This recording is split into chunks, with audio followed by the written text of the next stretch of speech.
সেনাবাহিনীতে এই মুহূর্তে কি ঘটছে সেই প্রসঙ্গটি নিয়েই আমি কথা বলবো। কথা বলবার প্রয়োজন মনে করলাম, যার কারণেই কথা বলতে এলাম সেনাবাহিনী নিয়ে এবং দেশ নিয়ে। গতকালকে রাতে এবং দিনভর, দিনের শেষ ভাগে বেশ কিছু গুজব, প্রোপাগান্ডা কানে এসেছে দিনভর। আজকে সময়টা এমন যে প্রতিনিয়ত চোখ কান খোলা রাখতে হয়, সামনে চোখ রাখতে হয়, পেছনে, সাইডে, সব দিকে। তো বেশ কিছু আমার পেছনে, সামনে সব দিকের চোখে বা আমার রাডারে কিছু গুজব এসে ভিড় করেছে, সেগুলো নিয়ে একটু কথা বলা দরকার। যে আপনারা জানেন যে গত 10 মে উপদেষ্টা পরিষদের বৈঠকে বাংলাদেশের একটি প্রধান রাজনৈতিক দল আওয়ামী লীগকে নিষিদ্ধ করা হয়েছে। সেই থেকে ভেতরে ভেতরে একটা চাপা উত্তেজনা বিরাজ করছে। 10 মে আওয়ামী লীগের কার্যক্রম নিষিদ্ধ করলো এবং সোমবার 12 মে প্রজ্ঞাপন জারি করেছে আওয়ামী লীগের কার্যক্রম নিষিদ্ধ নিয়ে। এবং নির্বাচন কমিশন আবার সম্ভবত রেডি ছিল। নির্বাচন কমিশন কি করেছে? আওয়ামী লীগের নিবন্ধনই বাতিল করে দিয়েছে। নির্বাচন কমিশনে যারা আছে তারা নিবন্ধন বাতিল করবে, এটি নিয়ে অবাক হওয়ার কিছু নেই, কারণ তারা একদম চরম আওয়ামী বিরোধী। আওয়ামী লীগকে যেভাবেই হোক শাস্তা করতে চাইবে। নির্বাচন প্রধান, নির্বাচন কমিশনার থেকে শুরু করে অন্যান্য কমিশনার, নির্বাচন কমিশন সচিব, তারা সবাই একটি বিশেষ দলের পন্থী। আসলে আমি সরাসরি বলি যে জামায়াতপন্থী। তারা আওয়ামী লীগকে যে কোনো ভাবে সাইজ করতে চাইবে বা সাইজ করবে, এটাই স্বাভাবিক। আওয়ামী লীগের কোনো দোষ পেলে, আওয়ামী লীগ যদি অপরাধ করে থাকে, সাইজ করবে। অপরাধ করেছে কিনা আওয়ামী লীগ সেটা তদন্তের বিষয়, তদন্তে বিচারের বিষয়, বিচার করে তারপরে। কিন্তু তার আগে, বিচারের আগেই আপনাকে শেষ খতম নির্বাচন কমিশন করেছে। আমি যেটি বলছিলাম যে সেই থেকে সেনাবাহিনী নিয়েও একটা উত্তেজনা আছে। কোন কোন মহলে ধারণা করা হচ্ছে বা অনেক দিনেরই ধারণা বা অনেক দিনেরই আলোচনা যে সেনাপ্রধান জেনারেল ওয়াকারুজ্জামানকে সরিয়ে দেবার একটা প্রচেষ্টা নেবে ইউনূস সরকার। এখন পর্যন্ত সেই জায়গাতে সফল হবার কোনো খবর নেই, সফল হয়নি। আবার আমি গুজবের কথা বললাম যে গতকালকে সেনাবাহিনীর প্রধানের জেনারেল ওয়াকারুজ্জামানের পুরনো বক্তব্যের ভিডিও দিয়ে একটি গুজব ছড়ানো হয়েছে যে সেনাবাহিনী উঠে যাচ্ছে।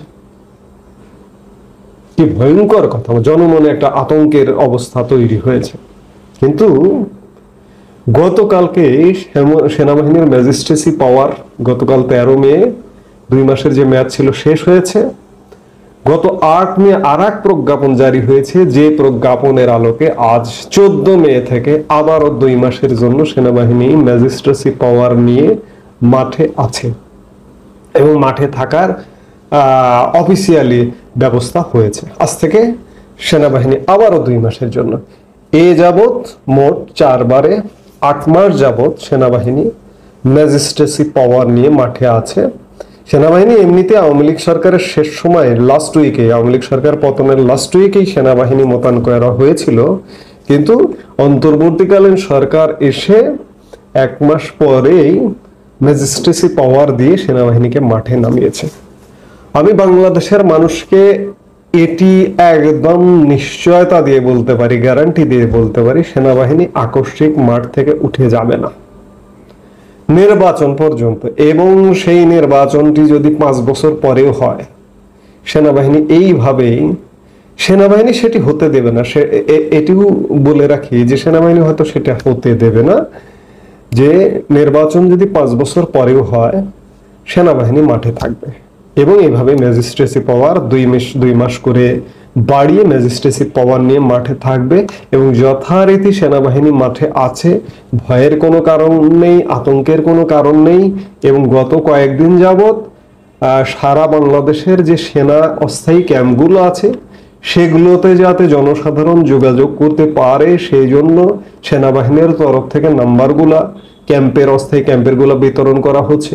গতকালকে সেনাবাহিনীর যে অফিসিয়াল একটা ফেসবুক পেজ আছে, সেখানেও সেই নাম্বারগুলো দেওয়া হয়েছে যে আপনাদের প্রয়োজনে জনসাধারণের নিরাপত্তার স্বার্থে যোগাযোগ করবেন। তো সেই জায়গায় সেনাবাহিনী মাঠে আছে। 2 নম্বর গুজব গতকালকে আর একটি গুজব দিনের শেষ ভাগের দিকে এসছে, যে সেটা হচ্ছে সেনাবাহিনীর পাকপন্থী অফিসার, এই মুহূর্তে সেনাবাহিনীর শীর্ষ পাকপন্থী অফিসার হিসেবে গণ্য করা হয় যে lieutenant general Faizur Rahman, lieutenant general QMG quartermaster general Faizur Rahman, lieutenant general SM Kamrul Hasan.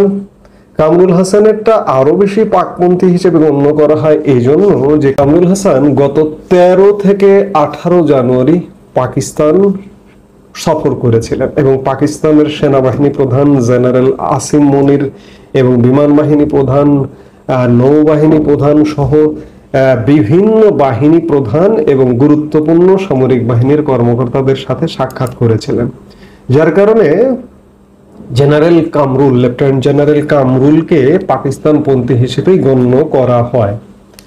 Pakistan এমন একটি স্পর্শকাতর স্থান বা জায়গা, এই যে পাকিস্তানের আমাদের বাংলাদেশের জনগণের জন্য ভিসা উন্মুক্ত করা হয়েছে, খুব সহজে ভিসা পাওয়া যায়, এমনকি ভিসা ফিও লাগে না। গত 9 মাসে কজন পাকিস্তানে গেছেন ভাই বলুন তো? ভারতের ভিসা তো বন্ধ, বিকল্প হিসেবে আপনি পাকিস্তানকে বেছে নেবেন যে গেছেন? যাবেন না তো, অনেকেই যাবেন না। আপনার পাসপোর্টে যদি পাকিস্তানি ভিসা থাকে, আপনি ভারত থেকে তো নেগেটিভ পাবেনই, ভবিষ্যতে যদি ভিসা চালু হয় ভারতীয় ভিসা, অন্যান্য দেশ, পৃথিবীর বহু দেশে আপনি ভিসাই পাবেন না। যারা বোঝে চালাক তারা তো পাকিস্তানে আসলে যাবে না সহসা।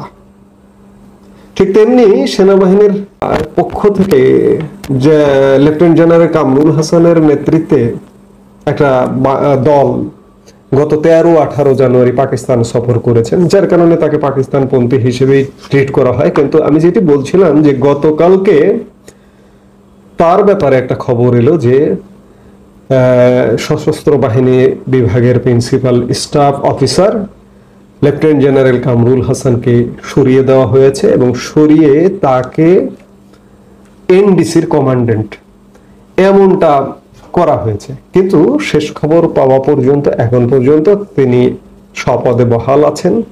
জেনারেল ওয়াকারুজ্জামানও সরেননি বা অন্য কেউ সরেননি। তো সেই জায়গা থেকে আসলে কি হবে সেটা বলা কঠিন। সেনাবাহিনীর প্রিন্সিপাল স্টাফ অফিসার এটি খুব গুরুত্বপূর্ণ একটি পদ, কারণ জেনারেল কামরুল, লেফটেন্যান্ট জেনারেল